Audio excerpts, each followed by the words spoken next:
Assalamualaikum warahmatullahi wabarakatuh. Apa kabarnya adik-adik yang ada di rumah? Alhamdulillahirrabbilalamin, kita bertemu kembali di pembelajaran geografi.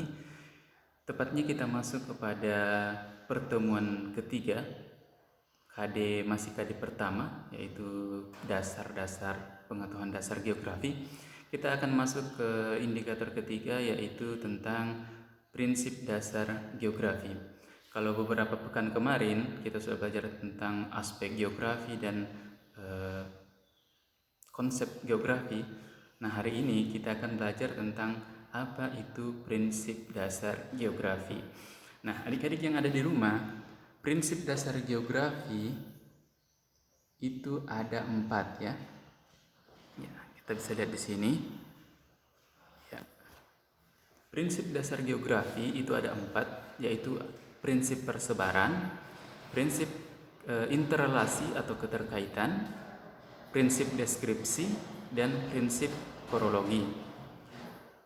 Penjelasannya, prinsip persebaran itu membandingkan dua wilayah atau lebih, atau dengan kata lain bahwa prinsip persebaran itu adalah persebaran fenomena geosfer yang tidak merata di permukaan bumi.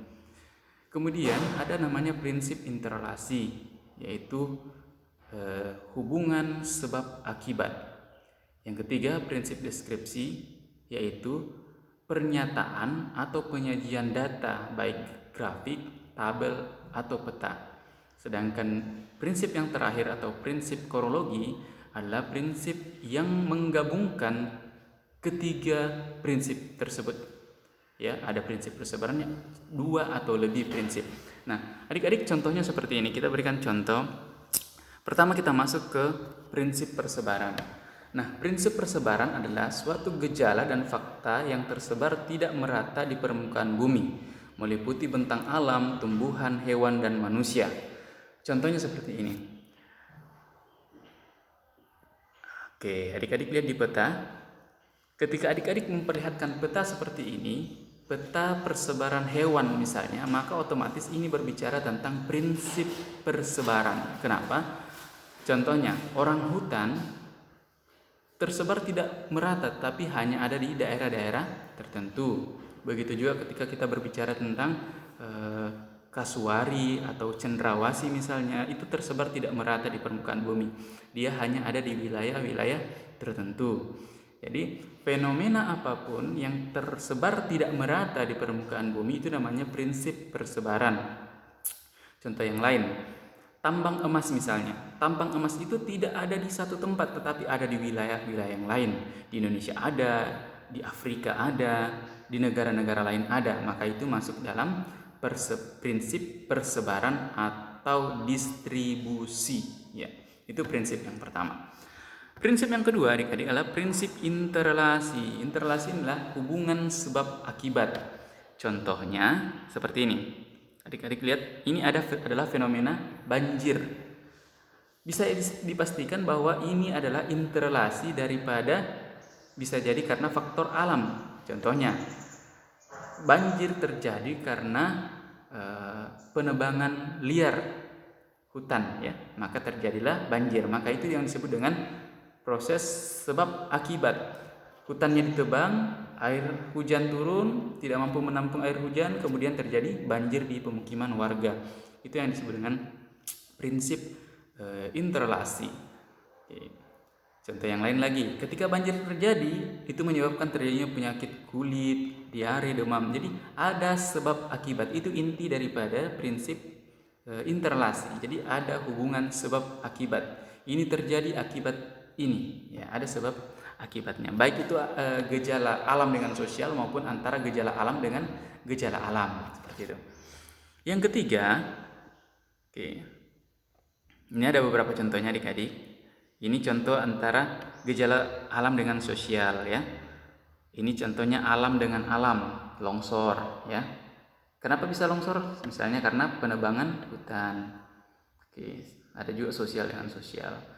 Lanjutnya prinsip yang ketiga adalah prinsip deskripsi. Jadi prinsip ini adalah prinsip yang memberikan penjelasan terkait fenomena yang terjadi.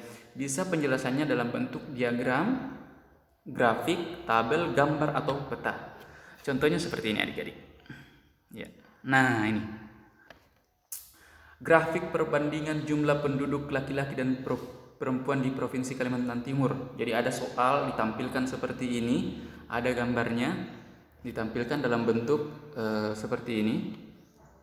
Ya, ada gambar peta, ada gambar grafiknya, maka itu juga masuk dalam prinsip deskripsi, artinya mendeskripsikan fenomena. Oke. Contoh yang lain seperti ini adik-adik. Si Ahmad setelah pulang dari melaut itu menghasilkan, jadi dia buat tabelnya, ikan tongkol sekian kilogram, ikan dehu, ikan apa ya, dehu sama dengan tongkol ya, ikan lajang sekian kilogram. Jadi dia buatkan tabelnya, maka itu bisa disebut dengan prinsip deskripsi, mendeskripsikan. Oke. Prinsip yang terakhir adalah prinsip korologi. Nah, prinsip ini adalah prinsip yang menggabungkan beberapa prinsip. Jadi bisa dia menggabungkan antara prinsip deskripsi dengan prinsip persebaran. Bisa juga dia menggabungkan prinsip persebaran dan prinsip interrelasi, atau menggabungkan ketiganya. Contoh seperti ini adik-adik. Banjir yang terjadi di Ponelo misalnya ya, saya katakan contoh. Banjir yang terjadi di Ponelo akibat penebangan hutan di Bihe, sehingga menimbulkan korban jiwa. Kemudian dibuat di situ daftar korban jiwanya dalam bentuk tabel, si A, si B, si C. Maka itu masuk dalam prinsip apa? Itu masuk dalam prinsip korologi. Kenapa korologi? Karena ada dua prinsip yang digabungkan. Yang pertama tadi prinsip sebab akibat. Apa sebab akibatnya? Banjir terjadi karena penebangan hutan di Bihe.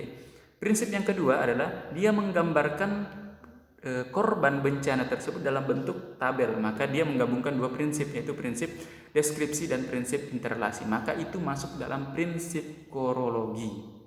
Oke adik-adik, mungkin hanya itu untuk penjelasan hari ini. Jangan lupa tetap menjaga kesehatan yang di rumah, dan mudah-mudahan pandemi ini segera berakhir dan bisa kita bertemu di kelas sekolah seperti normal. Dan jangan lupa apabila ada pertanyaan yang ingin disampaikan, silakan adik-adik bisa sampaikan lewat komentar di WhatsApp ya. Dan terima kasih untuk hari ini. Assalamualaikum warahmatullahi wabarakatuh.